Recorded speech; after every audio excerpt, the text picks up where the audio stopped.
Smoking, drinking, and drugs in the Philippines remains a serious national concern in the Philippines, especially to the young people. Kaya naman isinagawa ang SAD-Free Seminar dito sa Lumil National High School para sa mga kabataan. Ang layunin ng seminar na ito ay iligtas ang mga kabataan sa droga, paninigarilyo at ang pag-inom. This seminar is jointly sponsored by Mayor Emilia Poblete and Adventist University of the Philippines. Ito ang kauna-unahang SAD-Free Seminar na ginanap dito sa Barangay Lumil, Silang, Cavite. Mahigit 100 estudyante mula grade 9 hanggang 11 at ilang mga guro ng Lumil National High School ang aktibong dumalo. Isinusulong ng SAD-Free Movement ang pag-iwas o pagsugpo sa droga, paninigarilyo at pag-inom ng alak. Sa kabilang banda, maraming resource speakers ang naimbitahan upang magbigay ng mensahe paano iiwasan ang mga nasabing bisyo. Kabilang sa mga nagbahagi ay mula sa Adventist University of the Philippines. Ayon kay Silang Mayor Emilia Poblete, na isa rin sa nagbigay ng mensahe, kailangan nila i-orient ang mga kabataan patungkol sa smoking, alcohol drinking at drugs. Kaya naman naisipan nilang kausapin ng Adventist University of the Philippines patungkol sa SAD-Free Movement Seminar. Yes, actually kaya nga tinap ko ang Adventist because nakita ko yung kanilang programa na SAD-Free na talagang kailangan namin na tutulong sila na i-orient namin yung mga kabataan, bigyan ng aral, edukasyon tungkol sa drugs, sa alcohol, and sa smoking. Dagdag pa niya, dahil ito ang kanilang unang SAD-Free campaign, sa Barangay Lumil ay idedeklara ng munisipyo ang November 9 bilang SAD-Free Day ng buong bayan ng Silang. Munisipyo natin ang November 9 as a SAD-Free Day ng buong bayan ng Silang. Ayon naman sa Municipal Director ng SAD-Free Movement na si Director Rodrigo Vicencio Jr., pagkatapos ng SAD-Free Seminar dito sa Lumil, ay iikuti naman nila ang mga school dito sa Silang, lalo na ang mga high school. Naging action plan namin ngayon, matapos dito sa Lumil, iikot kami ng mga high schools.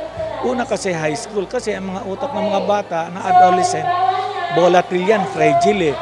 Experimental ang mga utak niyan eh. Kaya dyan ang target namin. Naging parte rin ng programa ang pagbibigay ng impormasyon tungkol sa drugs sa pamamagitan ng balagtasan na pinangunahan ng AUP students. Ihinto ng malupi. Sana'y huwag tayong magsasawang idalangin isa-isa. Kasama rin ang Spyro Brothers na nagbigay ng aliw para sa mga kabataan. At bilang tugon sa SAD-Free Movement Seminar, ito ang ilang pahayag ng mga estudyante at guro ng Lumil National High School. Dahil sa seminar na to, ma-orient yung mga kabataan na masamang subukan ang sigarilyo, alak at droga. Maaaring makakapekto po kasi sa pamilya natin, sa pag-aaral. Bilang isang teacher, very positive para sa amin at sa mga bata itong nagkaroon ng SAD-Free Seminar. Malaking tulong para sa kanila na maipaliwanag talaga yung kung ano yung positibo at negatibong epekto nito, hindi lang sa sarili nila, kundi sa magiging future nila at syempre sa bubuuin nilang pamilya. Kasi malaking bagay sa mga estudyante namin yung ma-inform sila tungkol dun sa maling paggamit ng droga, sigarilyo, at saka ng alak. So, ang laking bagay sa mga bata, sa kabataan namin, na malaman nila yung masamang epekto nito sa kanila. So, malaki talaga yung benefit sa amin at sa mga kabataan.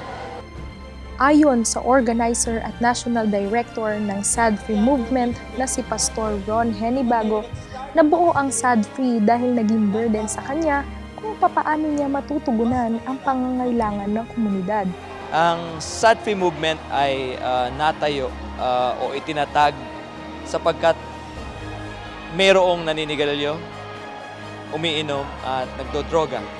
So nagkaroon ng burden sa puso ko na pagtatatag ng isang movement to save young people from smoking, alcohol, and drugs free. So doon nagsimula ang SAD-Free.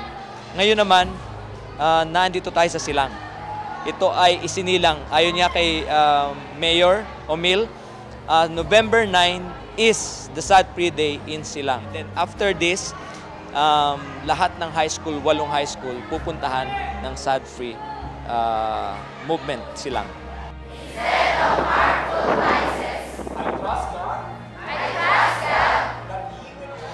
At natapos nga ang programa sa pamamagitan ng isang panata at ng isang panalangin.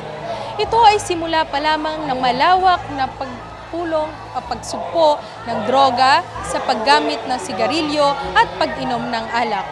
Mula dito sa Silang, Cavite, ako po si Ali Pinheiro para sa Hope Today.